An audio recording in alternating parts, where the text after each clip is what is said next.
ओम नमः सिद्धिभ्यः नमो अरिहन्ताणं नमो सिद्धाणं नमो ऐर्याणं नमो वज्रायणं नमो योगी संस्थानम्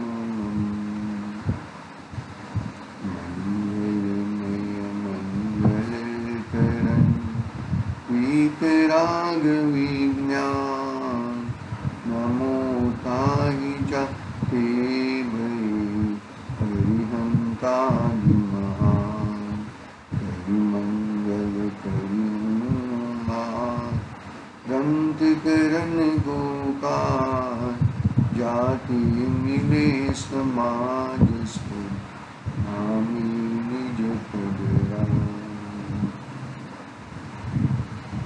जी निज भाव सदा सुख निज नो करो प्रकाश जे बहु विधि भव दुख तनु परिछे सत्तानाश चेतिले चेतन चेत्या विना किम चालसी।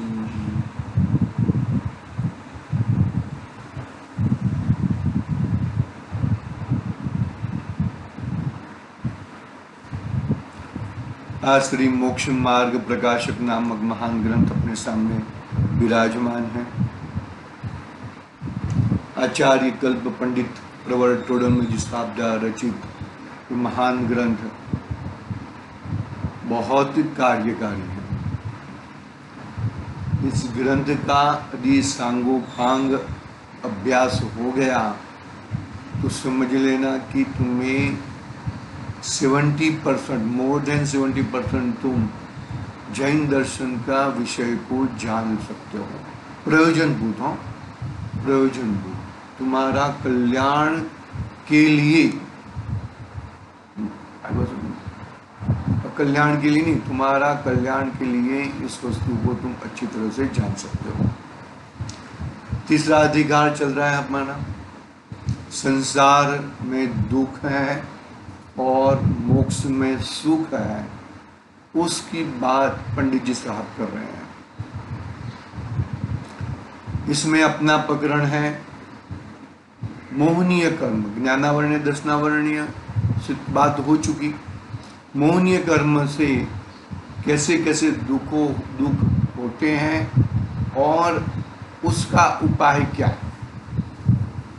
दुखों के साथ उपाय बताना, रोग के साथ उसका उपाय बताना, वो एक महत्वपूर्ण कार्य है ना।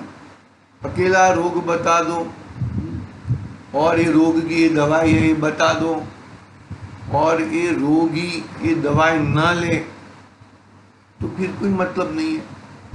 रोग का भी निदान करके भी कोई मतलब नहीं है और दवाई का जानकारी करके भी कोई मतलब नहीं है।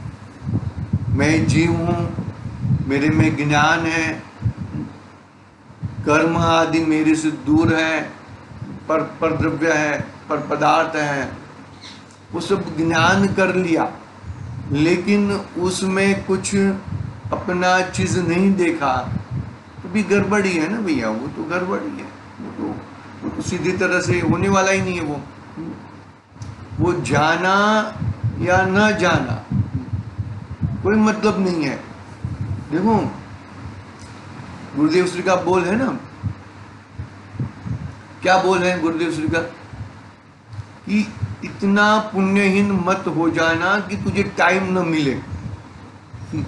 मुझे स्वाध्याय करने का टाइम ही नहीं मिलता, तो इतना पुण्यहीन मत हो जाना, एक बात। दूसरी बात, इतना क्षोभक्षम मत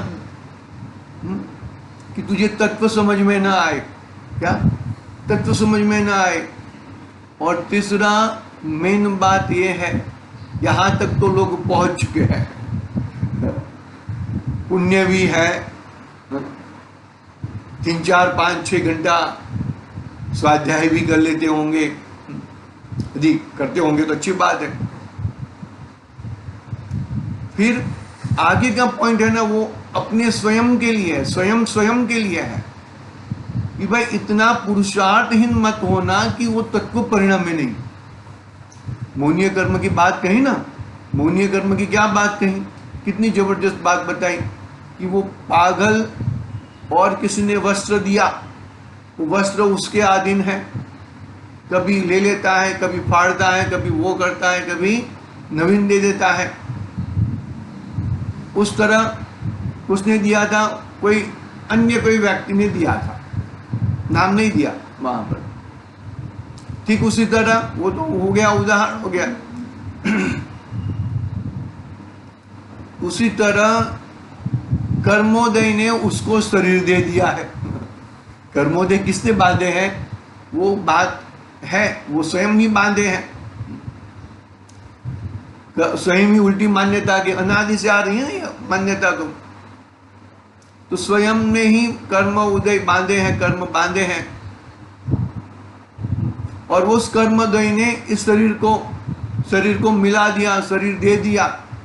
किसने दिया, कर्मोदय ने। तो आधीन किसके अधीन है, कर्मोदय के। शरीर है वो कर्मोदय का है, कर्मोदय के अधीन है। और तूने उल्टी मान्यता से उस शरीर को अपना मान लिया। एक तीसरी बार रिवीजन हो रहा है, समझ लेना। बहुत ही महत्वपूर्ण सब्जेक्ट है मौनीय कर्म, इसमें दर्शन मौनीय का बहुत इंपॉर्टेंट सब्जेक्ट है। कर्मोदय ने क्या दे दिया, शरीर दे दिया। कर्मोदय के आधार से जैसे जैसे पूर्व में तुमने कर्म बांधे हैं, उसी तरह से शरीर क्षीण होता है, शरीर स्थूल होता है, कभी जीर्ण हो जाता है,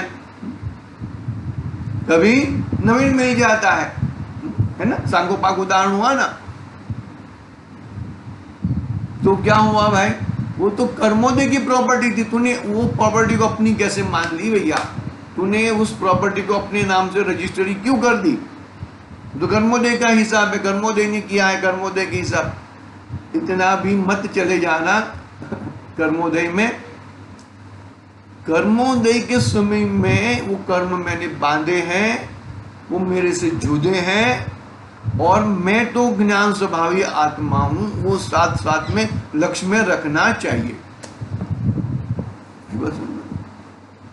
तो ही नहीं तो कर्म उदय ने करवाया, कर्म उदय ने करवाया है। अरे कर्म उदय ने करवाया है, वो चीज तेरी नहीं है, वो ज्ञान कराते हैं। जो उस व्यक्ति ने तुझे वस्त्र दिया था, वो वस्त्र तेरा नहीं है, वो वस्त्र उसका है। इसलिए कर्मोदय ने शरीर के साथ संग करवाया। वो शरीर तेरा नहीं है, वो शरीर कर्मोदय का है। तो तेरा क्या है, वो साथ में रखना पड़ेगा ना। मैं तो ज्ञान स्वभावी आत्मा ही हूं, बरोबर है। फिर और उदाहरण दिया तथा करके। पंडित जी तथा कह बोलते हैं ना, तब और कुछ और डीप में बताने वाले हैं। ये पागल किधर बैठा है, किधर रुका है, और वहां पर घोड़ा, राजा, प्रधान आदि आते हैं रात्रि को रोकाण के लिए। और आते हैं अपने हिसाब से, आते हैं अपने हिसाब से परिणमते हैं, अपने हिसाब से सब कार्य करते हैं, और सुबह आते वापस चले जाते हैं। दुतारा की टोड़ी है ना नियमसार गंधाधिराज में। पकड़ना बात को भाई, बहुत ही गंभीर बातें हैं ये। ऐसी लगती है कि ये अपने को, अरे ऐसी भूलें हमारे में पड़ी है। वो अपने हिसाब से परिणमते हैं, अपने हिसाब से। तुम कितना भी कुछ कहो तो भी वो तो अपने हिसाब से ही चलेंगे। बच्चा बाहर जाता हो तो बेटा हेलमेट पहन के जाना, वो करके जाना, अच्छी तरह से चलाना, सिग्नल मत तोड़ना। फिर भी वो इतना तुम कितना भी बोलो, लेकिन वो तुम अपने हिसाब से चलने वाले हैं। हमने कहा अरिहंत भगवान की मानी, हमने हमारे कहा पूर्वजों की मानी भाई। पकड़ना बात। इसी तरह ये पागल यानी कि मैं पागल, ये इधर ठहर गया हूं, इसमें ये मेरा है, ये मेरा है, ये मेरे अधीन होनी चाहिए, ये मेरे सब कुछ है। कोई कारण सर वो सब लोग अपने अपने हिसाब से आए हैं। ये पंखा है, वो पंखा अरे बरोबर चल नहीं रहा है, उसको पकड़ो, उसको पकड़ो।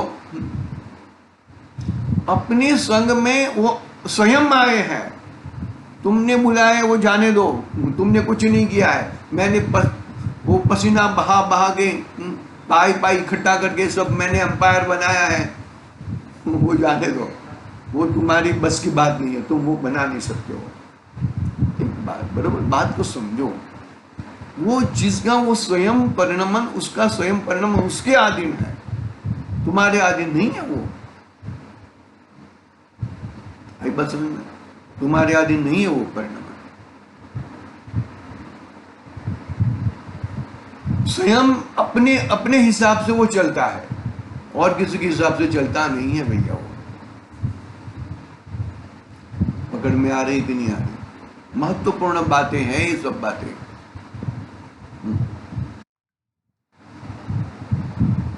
फिर वो सुखी दुखी होता है, आकुलतामय होता है, ये मेरा मानता नहीं है, ये मेरा करता है। अरे वो स्वतंत्र द्रव्य है, वो उससे आकुलित करके क्या फायदा?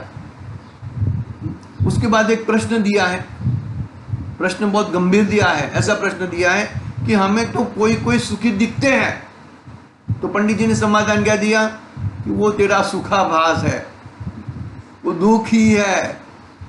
सुख है ऐसा तो भास करता है। देखो प्रश्न पढ़ते हैं, यहां तक हमारे प्रश्न भी पढ़ के जवाब भी हो गया था, लेकिन वो पढ़ लेते हैं हम, समाधान भी हो गया था। देखो यहां कोई कहे कि किसी काल में शरीर की तथा पुत्रादि की क्रिया इस जीव के अधीन भी होती दिखाई देती है, तब तो यह सुखी होता है। क्या प्रश्न किया? प्रश्न भी है ना बरोबर एकदम पंडित जी की प्रश्न। क्योंकि ऐसे व्यक्ति थे पंडित जी, तुम्हारी मनोकल्पना है, मन के अंदर क्या चल रहा है उनको मालूम था। सभी प्रकार के प्रश्न खड़ा खड़ा करके उनके समाधान किए हैं। उत्तर नहीं दिया, समाधान किया है। उत्तर देना और समाधान देना बहुत, समाधान यानी कि समझ पूर्वक। उत्तर तो कुछ भी आगे पीछे करके दे देना। समाधान पढ़ता हूं मैं, समाधान। प्रश्न समझ में आया कि नहीं? वापिस पढ़ता हूं। किसी काल में शरीर की तथा पुत्रादि की क्रिया इस जीव के अधीन भी होती दिखाई देती है, तब तो वह सुखी होता है। तब वो टाइम तो वो सुखी हुआ दिखता है। आई बात समझ में? कोई कोई टाइम ऐसा सुखी दिखता है। आगे समाधान, महत्वपूर्ण समाधान है। देखो शरीर आदि के भवितव्य की, शरीर आदि के भवितव्य की और जीव की इच्छा की विधि मिलने पर किसी एक प्रकार जैसे वह चाहता है वैसा कोई परिणमित होता है। कोई परिणमित होता है, कोई, और कोई कभी कभी। शरीर आदि की यानी कि शरीर है, मकान है, पुत्र है, बीवी है, पत्नी है, पुत्री है, नौकर है, चेतन, अचेतन, गाड़ी है, स्कूटी चालू नहीं होती है, बैटरी डाउन हो गई है, और ऐसा ऐसा अरे यार ये नहीं चल रहा है, और बाद में चल जाता है। तो भवितव्य और इसकी इच्छा दोनों एक समय में ये चीज होती है। देखो शरीर आदि के भवितव्य की और जीव की इच्छा विधि मिलने पर किसी एक प्रकार जैसे वह चाहता है वैसा कोई परिणमित होता है, उस तरह परिणमित होता है। नानी बोलते पंडित जी, इसलिए किसी काल में उसका विचार होने पर सुख का सा आभास होता है। आभास होता है, मैं सुखी हो गया। देखो मेरी बात मानते हैं, देखो मेरी पत्नी मेरी बात मानती है, वो तो बेचारी मान भी ले। हाँ? लड़कियां और अपने बेटे, पुत्री और पुत्र को मना के बिठाओ, अरे अपने नौकर को जिसको हम रोज तनख्वाह देते हैं उसको मना के दिखाओ। अरे तुम उसकी बात को जरा भी काटोगे ना तो वो तुम्हारे बराबर जवाब देगा तुम्हें भी, सेठ हो तो क्या हो गया। देखा भाई, ये सब श्रुत परिचित और अनुभूत है, सब ये सब अनुभूत है, इसमें कुछ किसके पास जाने की जरूरत नहीं है। मगर में आ रही कि नहीं आ रही बात में, बहुत हो चुका है परद्रव्यों में, परद्रव्यों के साथ में, उसके साथ में सुखाभास में बहुत कुछ हो चुका है। अभी तो हमें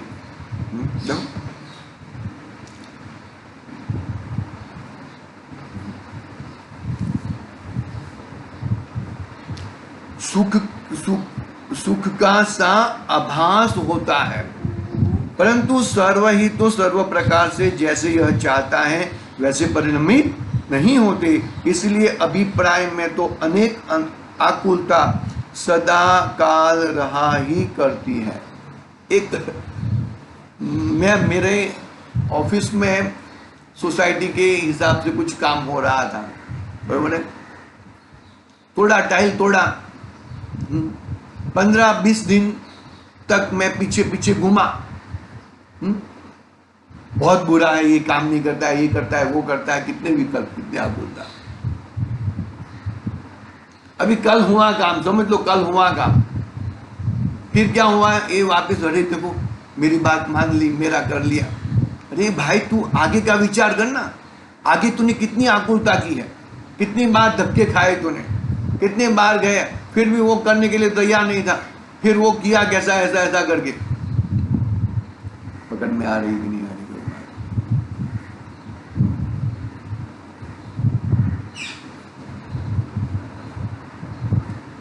बहुत ही महत्वपूर्ण बातें हैं, समझने जैसी बातें हैं।